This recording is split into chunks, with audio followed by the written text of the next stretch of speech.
our Loops event. This is Celestin, my name is Mariam, and we are both students at Design and Computation and have the pleasure of moderating today's edition. For those of you who are new or are here for the first time, Loops is our event series here at New Practice, initiated together with the Berlin University Alliance and now supported by the Projekt Zukunft of the State Berlin.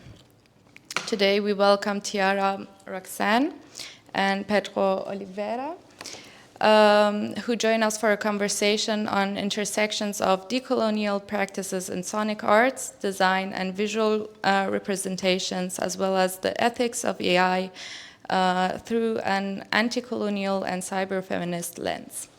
We will start with an introduction round for each of our guests before going on into the discussions, which will be open to everyone for questions in the final round. The loop that we have before us will show us the time, so let's get started. Hello. I'm happy to introduce our first speaker, Dr. Tiara Roxanne. Tiara, you are a descendant of Purhépecha and of Italian settler. You're a scholar and an artist based in Berlin. You were previously a postdoctoral fellow at Data and Society in the Trustworthy Infrastructure research team, and you were developing protocols of trust and safety online with indigenous communities in Central and South America. By taking a multidisciplinary approach, which is important for us here, your research on data colonialism interrogates how big data and datamining systems govern a colonial imposition through design and visual representation. So you can go ahead and do your presentation, and we'll take questions after. Okay, cool. Thanks. Is this working? No? Yeah. Are we good? Okay, cool. Because now I can't. Okay. I heard myself. Okay. All good.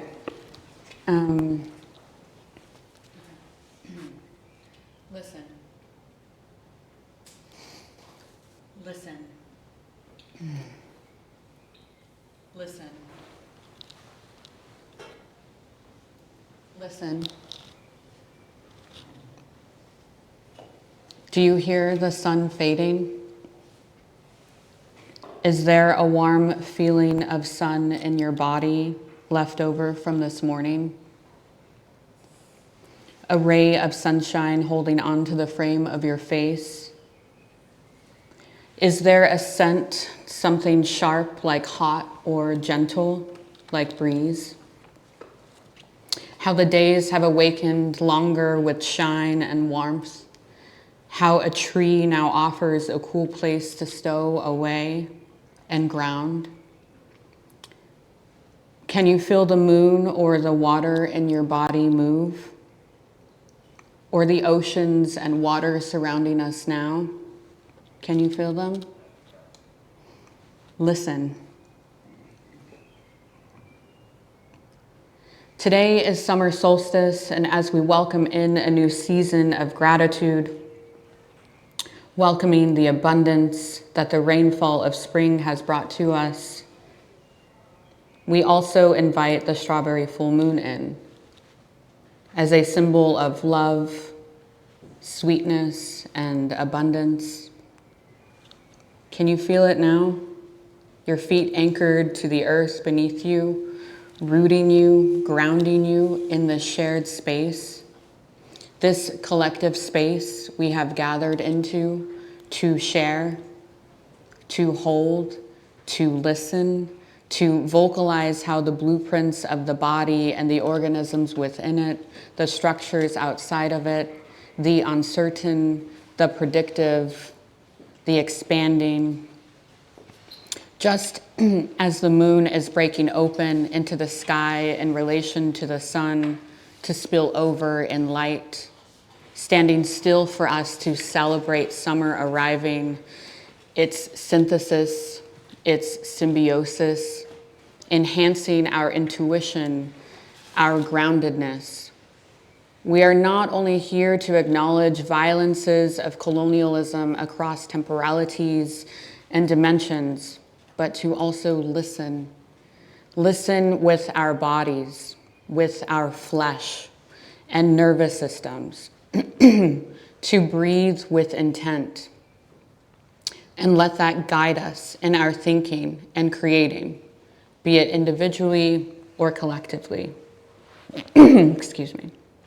I want to take a moment to thank the organizers and the moderators for their generous invitation, for their presence, and to Pedro, who we'll hear from next for his work and presence too, and hearing and sharing in this space, and to our growing decolonial and anti-colonial conversations, and for you all here and online, and for those who listen in the future. It's a pleasure to be here with you this evening. As you know, my name is Tiara Roxanne, a name given to me by my mother and my father, who have indigenous lineage in Central and North America. I am a descendant of the Tarascan Mexican Indians. We are known as the Purhépecha peoples. Today, I carry the colibre with me for heart, observation, and oration. I also hold the Roadrunner close for protection, for medicine. And now that there's not a lot of time for presentations, which I actually like, because this means we have time to share and think together later. And because I've spent many years sharing in the past on my work on the decolonial gesture, digital attunement, and more recently, the technological haunt, I felt the intuitive need and the importance of returning to one of my first pieces that was essentially the point of departure in my writing and thinking. It was a truncated version of something I entitled, They Are, We Are, I Am. And that was presented at Transmediala in 2019. And it goes a little something like this. They are, we are, I am. Aztecas del Norte, Mojados, Indigenous, First Nations, Aboriginal, Indian, American Indian, Mexican Indian, Mexican, Indigenous, Mesoamerican, Mestizo, Mestiza, Tarascan, Mayan, Purhépecha, Pueblo Indian, Apache, Indigenous, Indigenous Native American, Sioux, Native, Walla Walla, Cheyenne, Iñupiat, Iñupiaq, Inuit, Lakota, Alaskan, Savage, Minority, At-Risk, or Asterisk peoples are only some names or coded names of pre-colonial peoples who are known and now named by the settler. The settler names this indigenous person or the indigenous body, which codifies and marginalizes. Not only does artificial intelligence learn from these colonial pre-existing biases, it also reinscribes the notion that indigenous peoples no longer are, but were. They are, we are, I am. As artificial intelligence codes indigenous bodies, it also classifies these communities into a marginalized digital data set, the asterisk, the code. Two terms that digital colonization draws from are data colonialism and digital colonialism. Data colonialism combines practices of historical colonization with the abstract quantification methods of computing. And digital colonialism is manifested in rules, designs, languages, cultures, and belief systems by a dominant power. These technological infrastructures carry colonial turbulence, as seen in data mining extraction, predictive policing, and overall mass surveillance. This turbulence requires spaces where indigenous people can assert their voice, their experience, and knowledge, resulting in communal consensus to help shape technological infrastructures with care or even refuse them altogether. They are, we are, I am.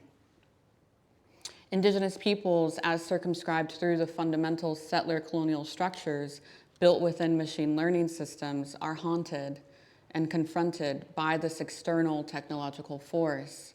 Here, technology performs as a colonial ghost, one that continues to harm and violate Indigenous perspectives, voice, and overall identity.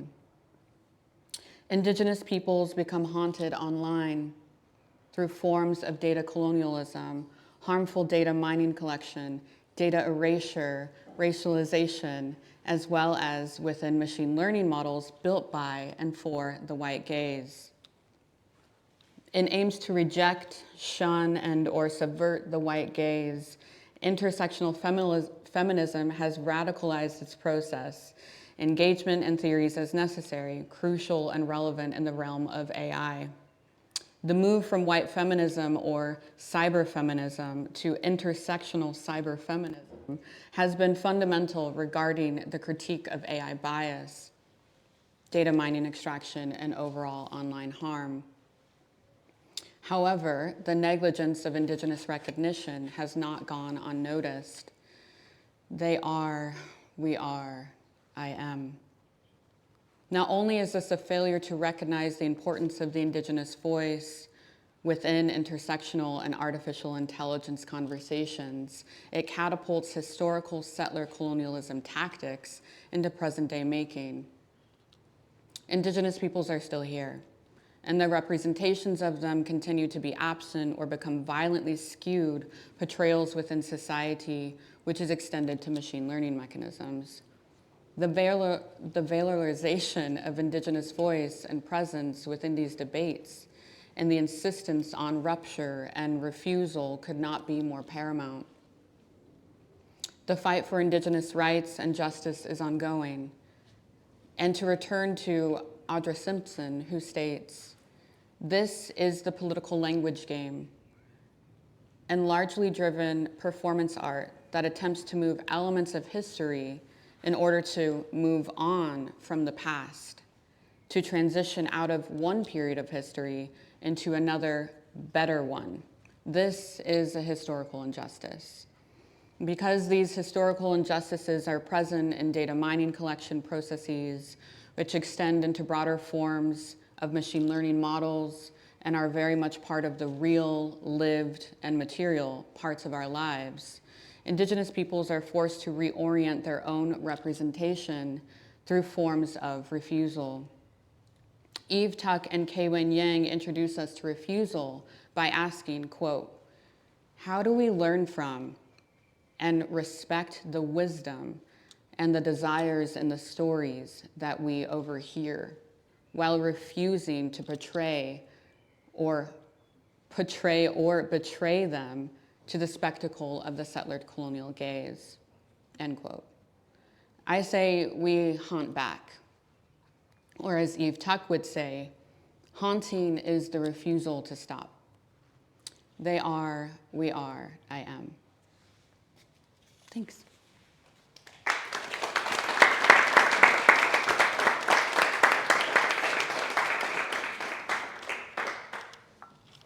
Thank you, Tiara.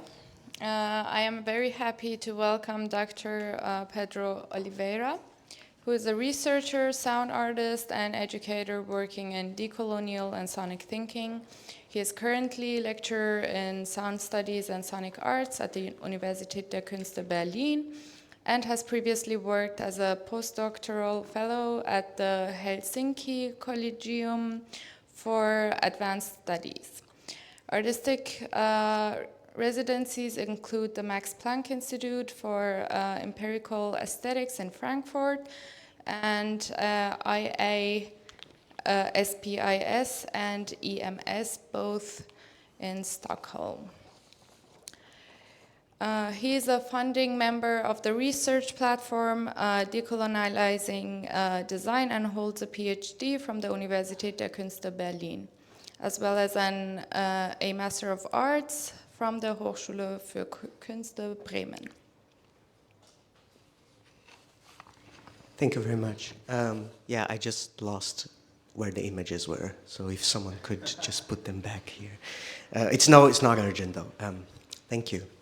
Thanks, Tiara, for your wonderful talk. As always, inspiring, and it's so interesting because I didn't know exactly what Tiara would say, but I kind of knew where it was going. I had a sense. So my choice of theme, if you will, to talk about today is actually spectrality.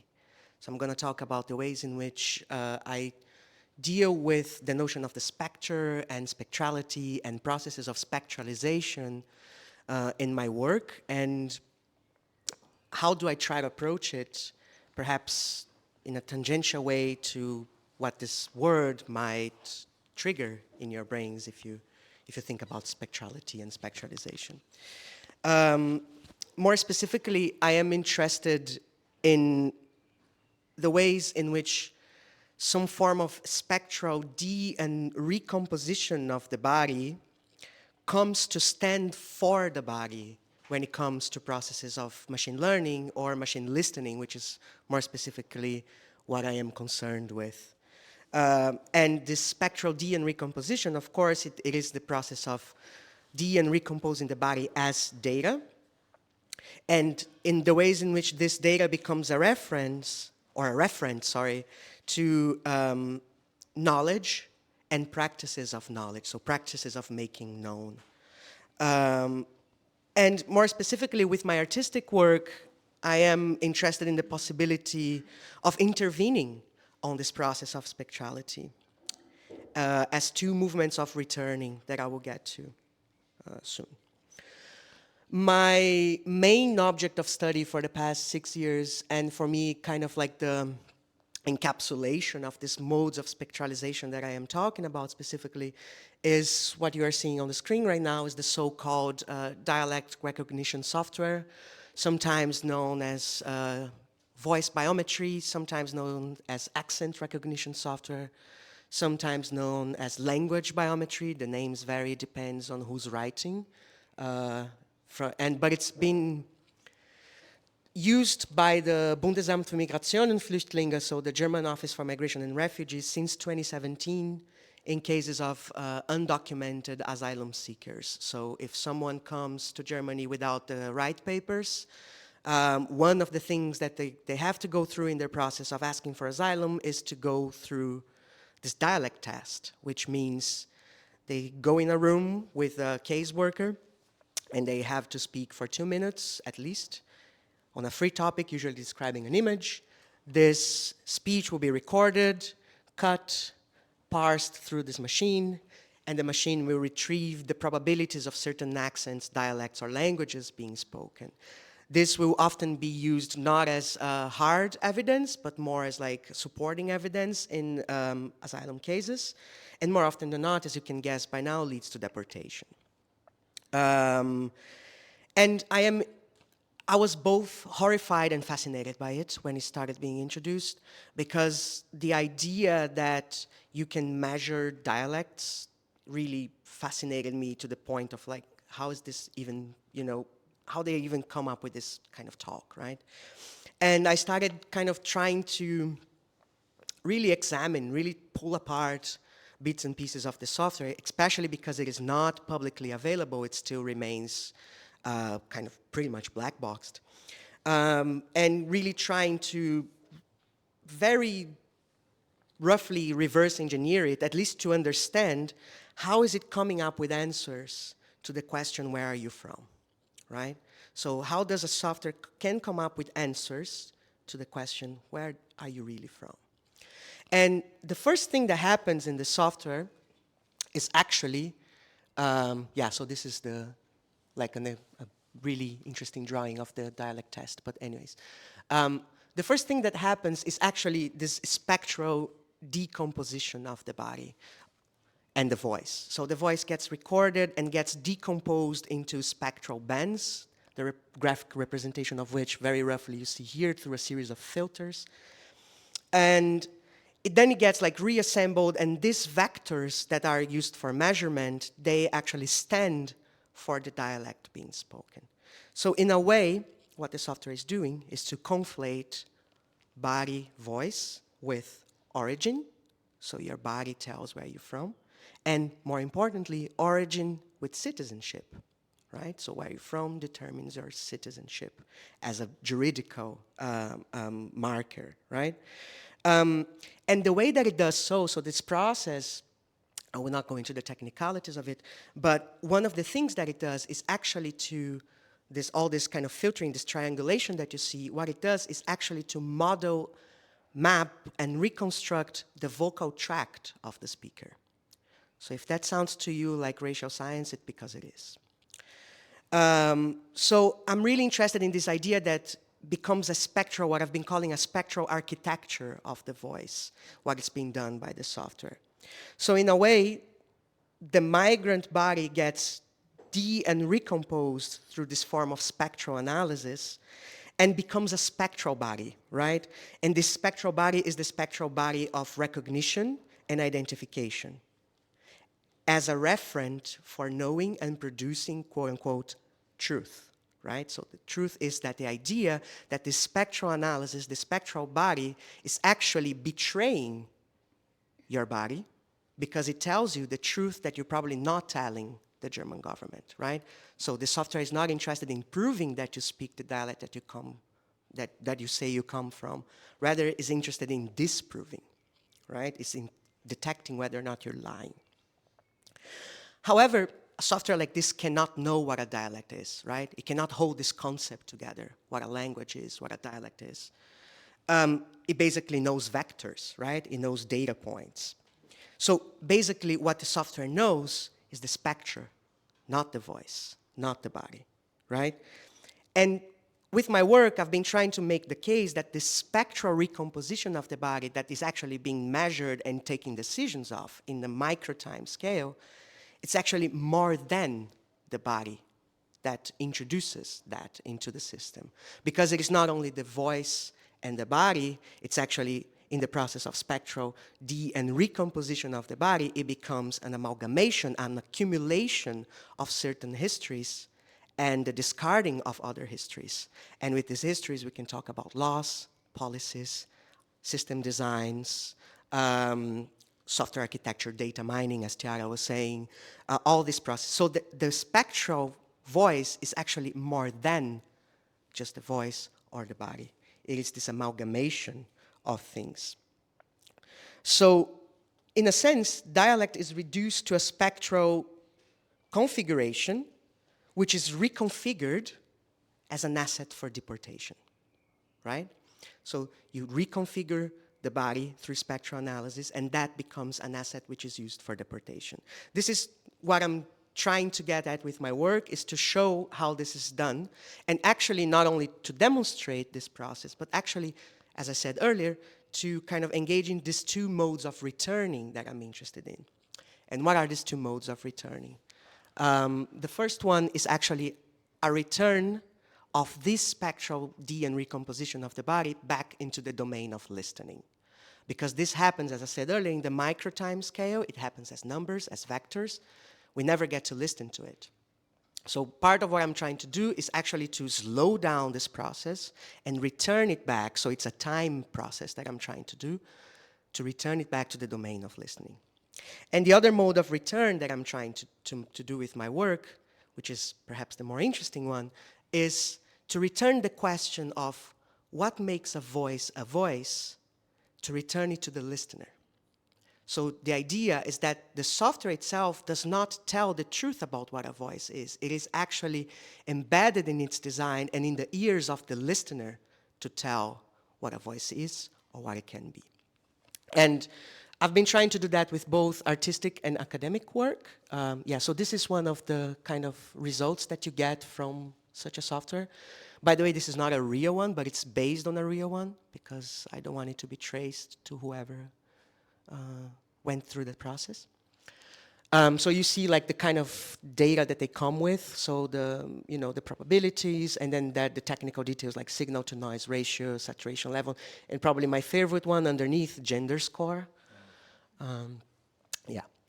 So I brought some sound, and maybe in the conversation we can listen to it, but I wanted just to mention two works in which this returning of the question and this kind of opening up of this process, this return to the time domain, to the return to listening becomes available in my work. This is a piece that I did a couple of years ago in which I ask literally to the listener what makes a voice, because it's blurring the lines between a real and a reconstructed voice, not an AI voice, but rather a resynthesized voice. And another one which takes a further step, which is a live performance that I've been doing for the past 3 years, in which I actually go to the limits of what a voice can be by basically completely productively and generatively messing up with the voice of a death metal singer from Brazil.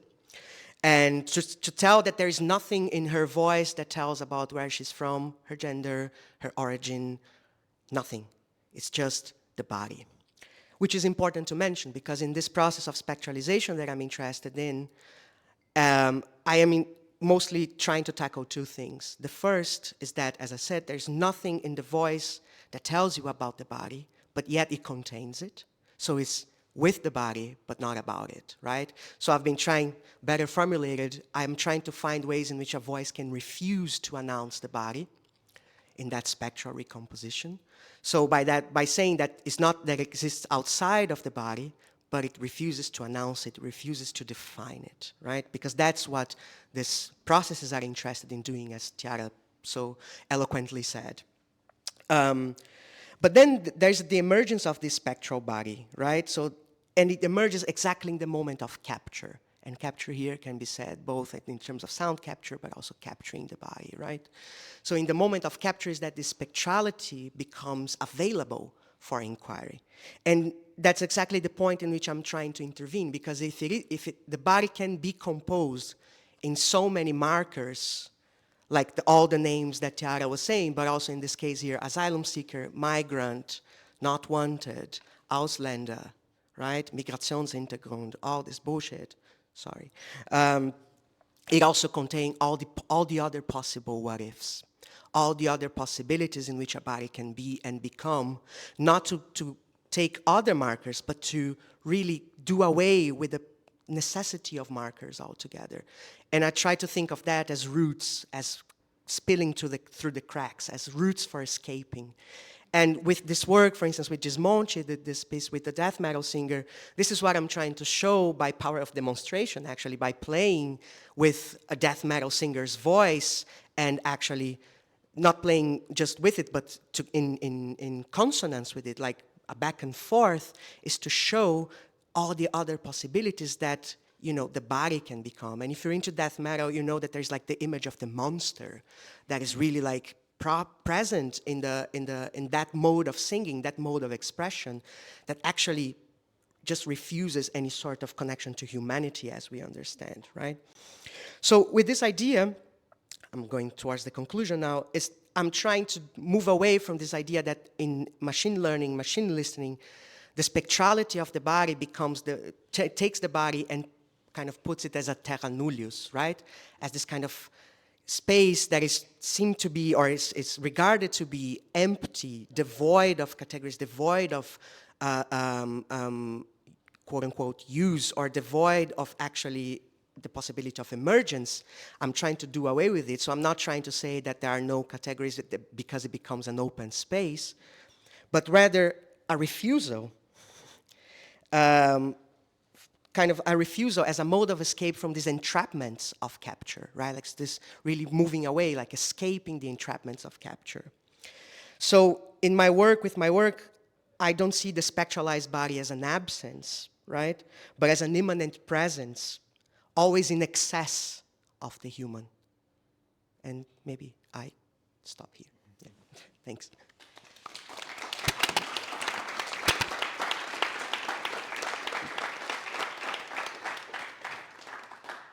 Thank you very much. Now we'll take questions. Can I just say, like, congratulations? Like, it's amazing. Same.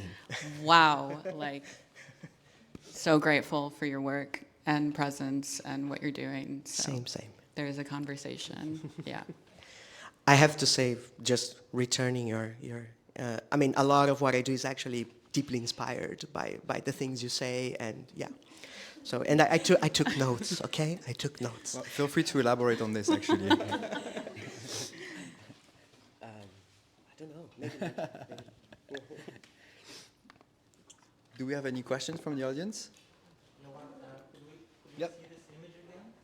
Which one? Yeah. From the Ausländer. Yeah. This. Yeah.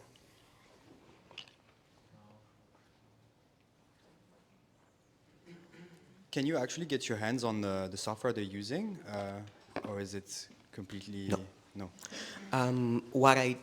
I mean, when I started doing my research, I tried. I contacted the BAMF. Of course, they never answered.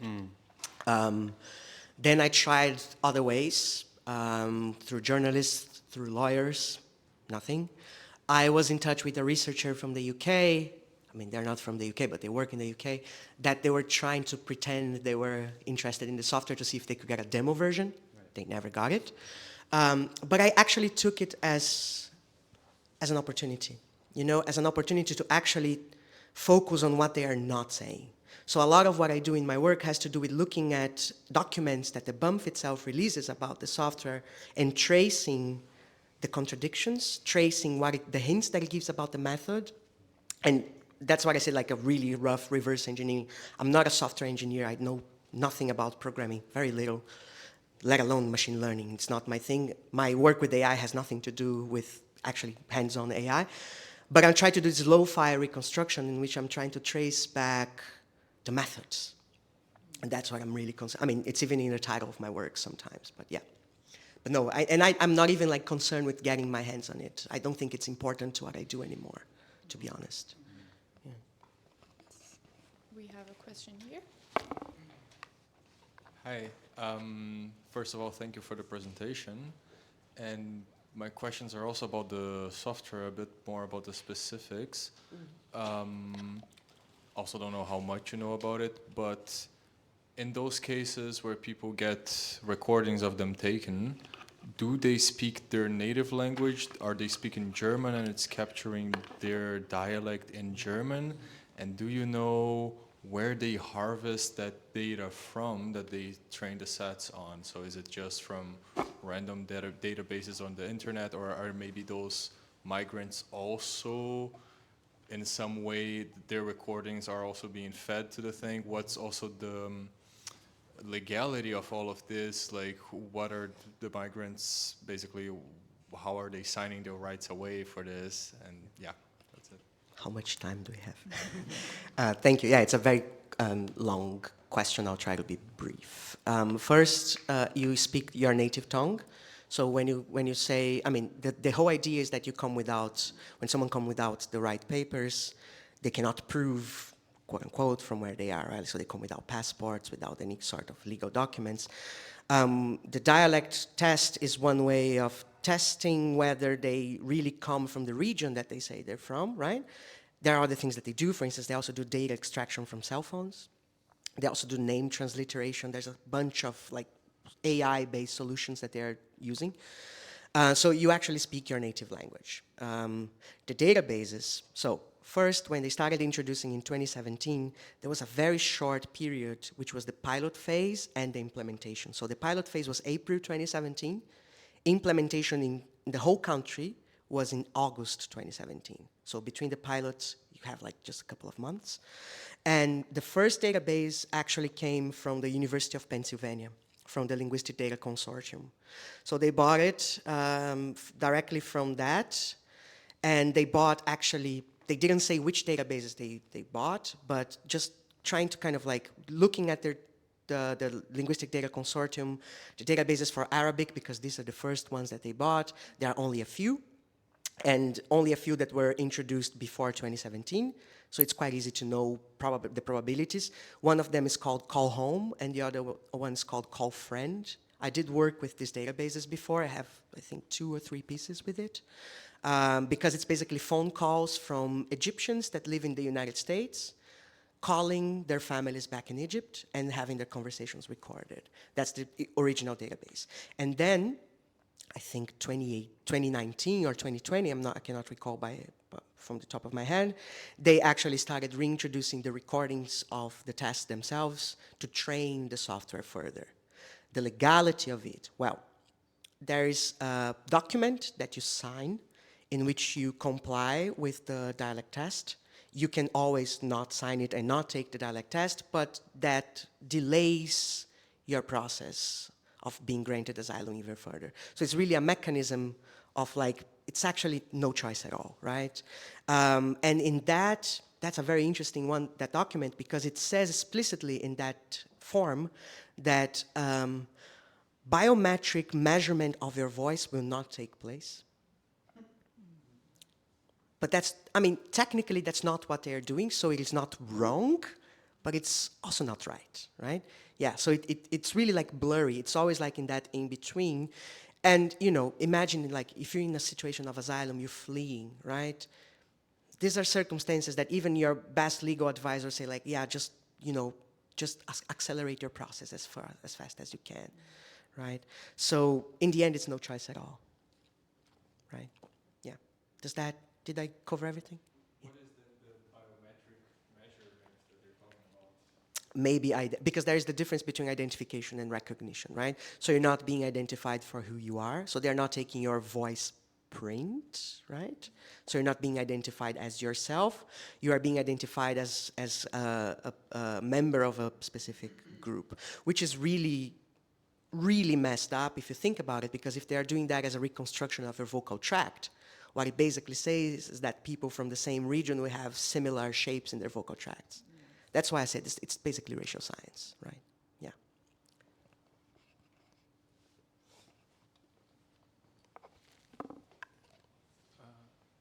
About the software, do we know how accurate the results are?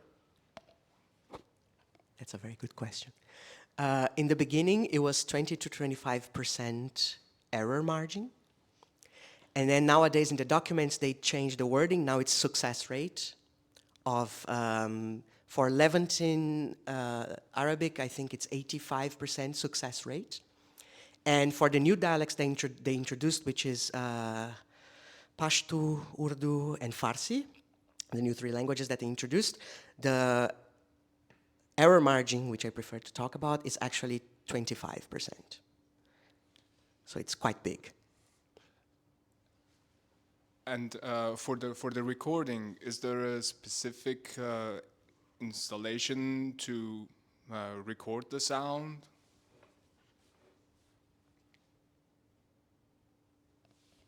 That one. It's a room. I mean, I didn't bring it, but there are some images. They don't exist anymore, but I have them saved, of course, in press releases from the BAMF, in which they were trying to praise, because this software is actually considered to be a success case, okay? So it's been actually, right now as we speak, it's been in the works of being expanded to other European countries. So for them, it is a case of success. So they were kind of praising it, and the images is usually actually someone sitting on a table with a telephone in their hands. So it's really like an office space. And the telephone is really like this old school kind of phones, yeah. Any more questions? Did you see some sort of correlation between the introduction of this tool and an increase or decrease of deportations of asylum seekers? No. Okay. It's actually, so the BAMF, of course, they say that they do not have enough data to correlate the dialect tests with deportations, right? But we all know the numbers of deportations have increased. Yeah. And the thing is, they're very careful in saying that this is not, for those of you who speak German, it's not a Beweis, it is a Hinweis only, so it's supporting evidence, not hard evidence. But in the end, it is in the hands of the caseworker to decide how much weight does the dialect test have in the case, right? So and it's been known, it's been proven that, you know, basically all these caseworkers are racists, right? There's a long conversation about that in Germany. So you can guess, right? Yeah. So there's no decrease, it's actually only increase. Yeah. I see. Thank you. What are the what are the outcomes like for individuals, like in general speaking, like of these tests? And I want to wonder like how or are there like documented counter strategies from individuals who found themselves in these situations? It's hard to tell the outcome, right? Like, because it is, as I said, like they don't say they don't disclose the correlation between the dialect. I mean, there are a number of other things that asylum seekers go through, which, you know, decrease or increase their possibility of being granted asylum or not, which is also very subjective, right? As far as counter strategies go, I mean,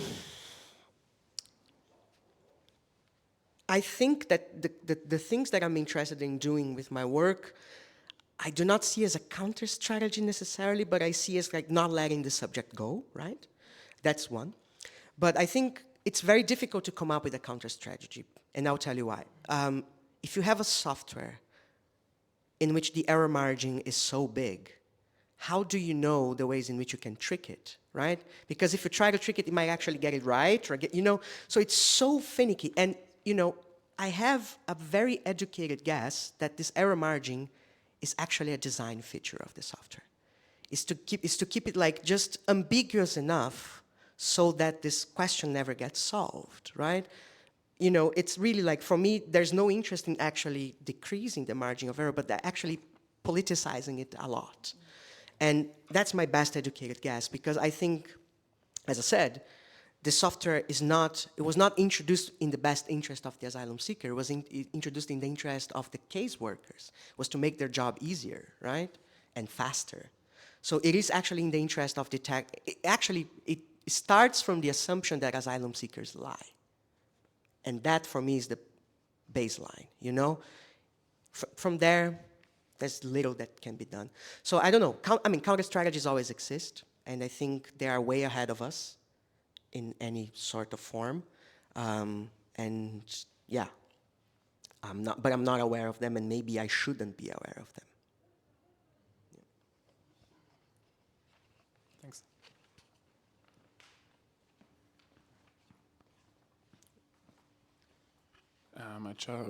Thank you for your talk. I was really interested in this. Is there like can you see a difference in like how women or men, like the sounds are different, so maybe there's also like more success rate in men, for example. Is there like a data is there some data about that? I'll be very skeptical of such data, to be honest, because I don't think, I mean, again, I'm trying to actually move even away from the idea that this can actually be accurate to begin with, right? So I'm not interested in actually correcting or figuring out how the software performs in terms of these categories, right? Like gender being one of them. I'm more interested in really undoing the idea that the software can actually do anything that can be considered a proper measurement, if such a thing exists, right? So I would say that even if there were certain sort of correlation or supporting evidence for that, I will be highly skeptical of such, right? I mean, there's nothing that is inherent to the body that actually genders the voice, right? This is all encultured, right? It's, you know, it's a mixture of physiology and culture, right? Like how we enculture our voices to be in such a way. So to say that certain genders perform better or worse would be actually to rely too much on these categories to begin with. And I don't think, as I said, even if there is such data, I will be extremely mistrustful of that. Yeah. I would actually like to get Tiara's opinion about what's been said so far, and if these are topics that you've encountered in your research, and how that touches on the topic of postcolonialism. Thank you for bringing me back. Yeah. Yeah, I mean, the work is just so important, and so I've just been thinking, like, in horror, like sitting here in horror and heartbreak, that this is a reality for, like, human beings who are looking to survive. So that's, like, the first no and the first response, and I'm even more horrified that that has not been something that has been shared in the room yet more openly. So I'm just gonna say that first and foremost. And also, yeah, just to kind of even scaffold what you were saying, about not relying on the data so much, but politicizing it in a way that highlights how it is a horror and a haunting, and how it's capturing voices and using that not only, I would assume, as a mode of surveillance and obviously predictive policing mechanism, but really a new kind of phrenology, which is another devastation, especially in the context that we're in and the geography that we're in. Just to remind you, we're in Germany, and this is another phrenology that is being introduced. That's what I mean by that. And so I'm really, interested in how this is possible to refuse through artistic practice, because when you are in the Ausländerbehörde, that refusal is not possible when you're looking to survive or when you're trying to survive. So like, what are ways in this space that we can think together and encounter together through our interdisciplinary practices and our passions and creative minds? Like, how can we think together in modes of refusal? And what are we all thinking about here in terms of haunting and the spectral? Like, I just really want to highlight that more. Like, what are ways in which we can radicalize this through the spectral, or through what Pedro and I are both sharing with the ghost, and this refusal to stop this continual imminent haunting that is not captured, right? So I'm curious in like continuing that conversation more, because we're all creative and intellectual thinkers here, and movers and makers. I'm obviously assuming that, but that's also an invitation to encounter the work in that way as well.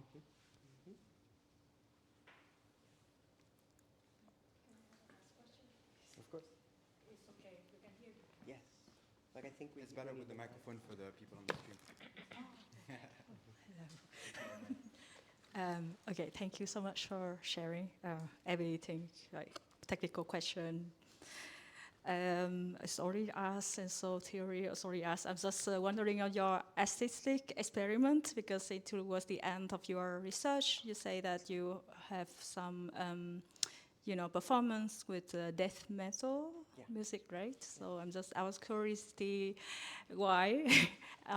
You said about the demon, but I was thinking like with other, genre, they're also demons, or angel or whatever can contain, and and have you experiment with other genres? Could you share a bit about your experimental process? I would love to hear that. And also another question for people in the room, because I'm so outstander, and then just like every freaking time I go to the visa process, I was like doing this, so like trauma coming back, and I come from a country where like they don't give us a visa easily, so that multiple time, that's moment, but for people in the room who are German, who have a higher passport ranking, like, have you ever had the situation where you have your voice recorded? And or take pictures or ask questions. So like no data of German, like where you really come from. So it's our curiosity. I don't know. Okay, that's you. Sorry, can I ask? Okay, and then that's it. Yeah. I'm so sorry. I'm going to be very brief. I'm just wondering about what you said, and because also even the immigrant experience is very different. Like, what we share with Germans, most Germans don't know as well. I mean, if you talk about your visit at the immigration office, they don't know how it is, period. And I just think about all the levels of, difference that we face, because I'm a Brazilian, but there are different buildings, and each building has a different state where you find it, a different level of cleanliness. If you're from certain countries, they give you coffee. If you're from, you know, and if you're from certain countries, you cannot even say, you don't even have a country. So I just wanted to add to that, and I think it would be great to, you know, reflect on that, that's all. Because even if I have a visa or you have a visa to be here, it's still like, it's so many layers, so many levels, no? It is a horror, yeah. We're watching this and we're like, yeah, it makes total sense. I mean, I wouldn't doubt it. This insane obsession with measuring that Germany has. Wow. You know, where are you really from? Oh, sorry, thank you. Thank you very much.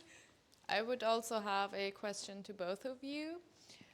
What are some of the main challenges you're facing when you're researching particularly such complex issues like colonial AI?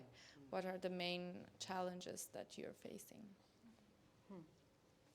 Thanks for that. Yeah, that's interesting. And thank you for what both of you shared, like, also, for real. So important to highlight that. The gaps that are in the room, I think, is how I would say it.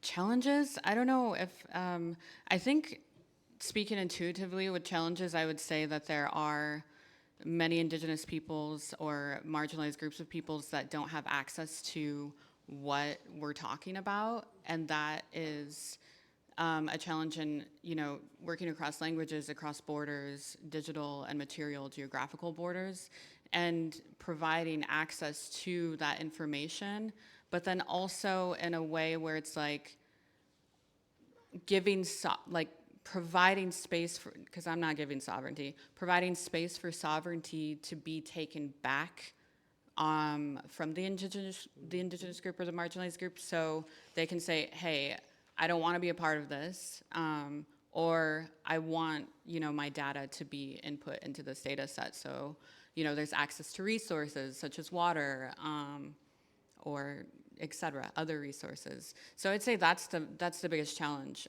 Otherwise, it's so fruitful, AI, when it comes to providing examples of settler colonialism and systemic violences, that there is no challenge in finding how that's being enacted in general. Thank you. Your opinion as well?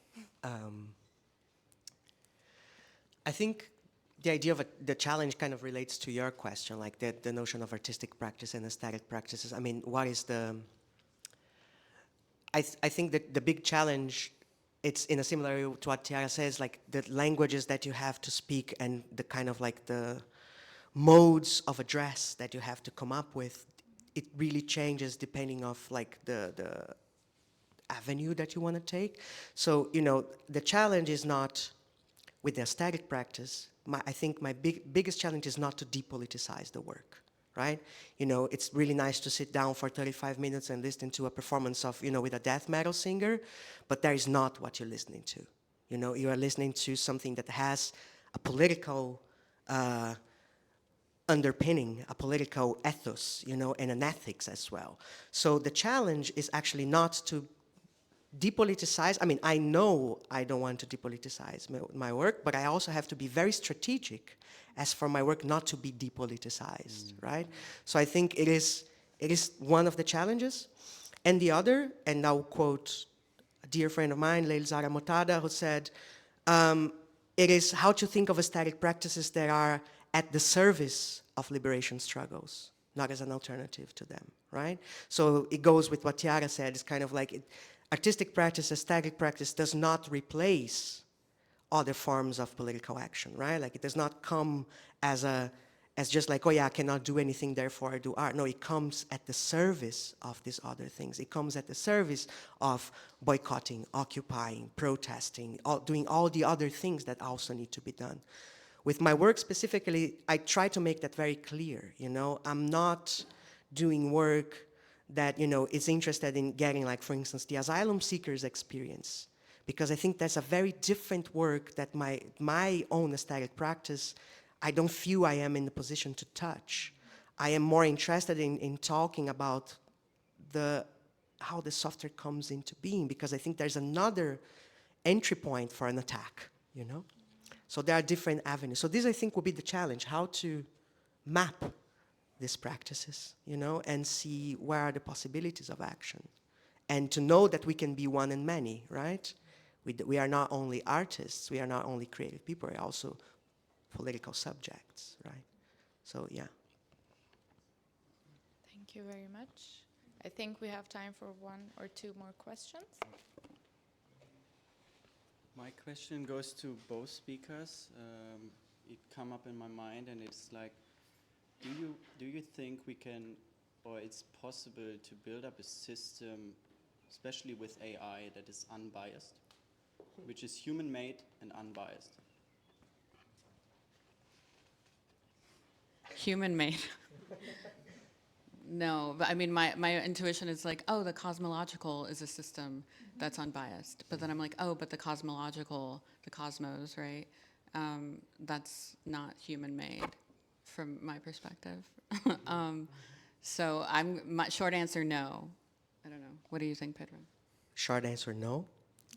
Long answer, I think a system is already like an idea that I think is all too encompassing. We need a plurality of systems, right? Like there are not AI systems, but I mean, we need a plurality of cosmologies, of cosmovisions that are able to coexist in difference, right? So the idea of an all-encompassing system, for me, is already like a totalizing gesture, you know, that I will be immediately like, nope, nope, nope, nope. You know, we need like smaller cosmovisions, cosmologies, and other things that are basically also different understandings of what systems are and can be. Some of them are human-made, some of them are not.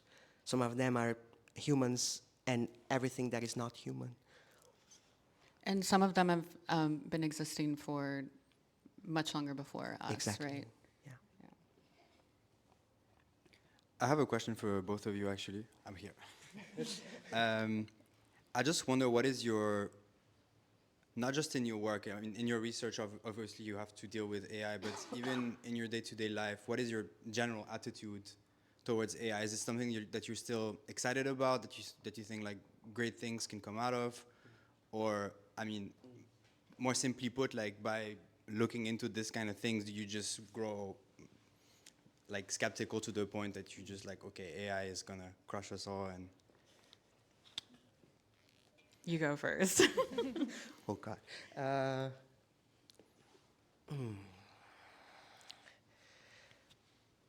Short answer, no. Long answer, I think, is, well, honestly, it would be silly to say that we can act like completely outside of it as it is right now, right? Mm-hmm. I think we have to find strategies in which we work towards the abolition of certain systems that are not designed in humanity's favor, right? Or the world's favor, right? Like even more than humanity.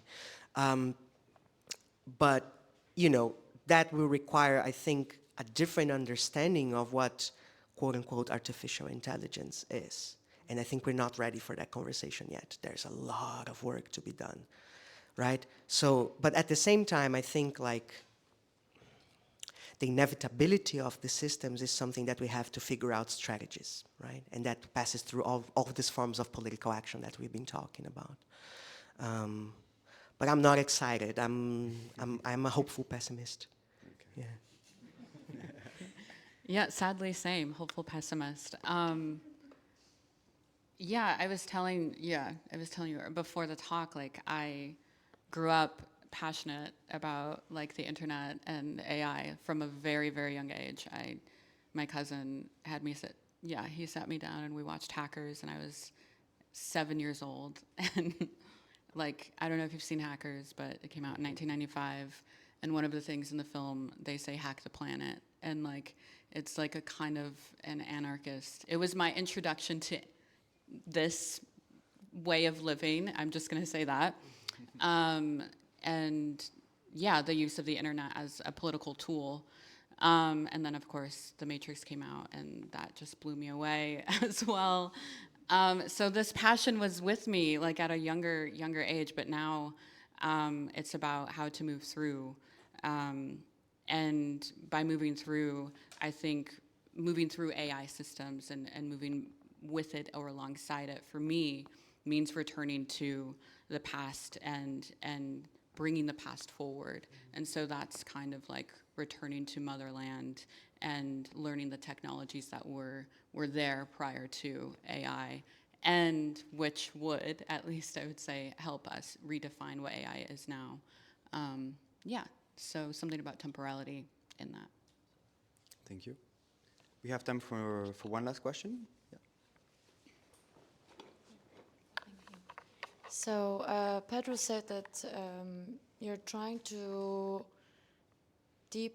not depoliticizing your work, and I guess it's probably the same case for you, like trying not to do. And you said there could be some specific strategy to do this. I would like to hear if there's some like insight that I can get inspired, like for some examples, like experience. I'll let you go first because you said it. Yeah. All the traps I create for myself. Being quite honest, I think the strategy, I don't think consciously about that, right? But as a strategy, like, oh, this is my strategy or so. But I think the first and foremost is to never stop talking about it. I think that's the first and foremost. So it's not to just take the work as like as an aesthetic thing. Of course, it has its aesthetic value, otherwise I wouldn't be doing it. But it's never to let that question go away, right? It's really like to be the killjoy in the room and problematize it, and always like return back to the question and really bring that kind of attitude to whatever I do, right? So it's wearing your politics on your sleeve, but finding ways of talking about it in which you never let that subject go. So it's not like necessarily a static strategy that I take, but also like it's also knowing where the work can go and which spaces the work can thrive. So it's really like it's basically organizing work. It's basically forming alliances with people that you know you can, like Tiara and I today, like it's really people that you can have a conversation in which the terms are not given, but they're always like present in the room, right? So that by listening to us, you all understand without sometimes we actually explicitly saying it, what it means. So it's really like this forming these alliances and never letting the subject go. If that is a strategy, maybe that's what I do, but as a strategy, but I don't think consciously about that. I think I'm just very, or let me rephrase that. It's not so much a strategy as an ethics. I think I could have just said that, but it just came to my mind now. But it's an ethics, yeah. Yeah, beautiful. Thanks for sharing that too. I think just to scaffold off of what you said, collectivity. So two things that came to me was collectivity. So always being together, knowing that this is a collective fight that we're in. So that brings me to work that I introduce and talk about a lot, which was introduced by Fred Moten. So like the grammar of gathering. So always being in a space of gathering with others. And the other thing was self-reflexivity. So this is an invitation for everybody in the room, everybody who may listen in the future, and those who may be online with us now, is before asking a question, having a self-reflexivity of where, I can't hear myself, okay, where does this question come from? Like, is this, yeah, I'm gonna leave it at that. Where does this question come from?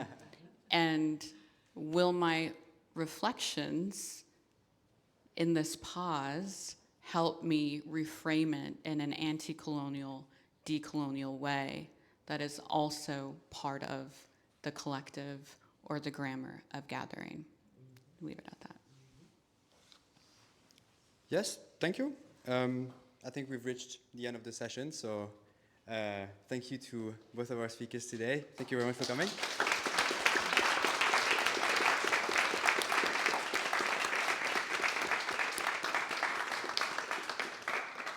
Thank you very much to all the team here that made the Loop event happen. The next Loop will be taking place actually this Saturday. We're having a big event for the Langenat der Wissenschaften on Saturday. There will be like workshops, there will be loops, there will be some exhibitions, even a little performance at the end. So it's going to be the whole day on Saturday. Join us. Yep. And yeah, I invite you to continue the conversation at the bar. We'll be here to talk.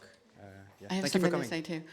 Pedro and I have another thing together next Friday at ADK. It's part of the AI Anarchies thing. Pedro will be performing. I'm giving a talk. I'm just like chatting about this book with some really cool people. And Pedro is also in the book too, of course. And then, yeah, some of the fellows from ADK will be talking as well about their artistic practice with AI, etc. And yeah, so if you're free next Friday, come through, because then you'll get to see Pedro perform. Next Friday where? I think it's at ADK, right? Yeah. Okay. Okay. Yeah. Cool. Cool. Thanks so much. Thank you. Thank you very much.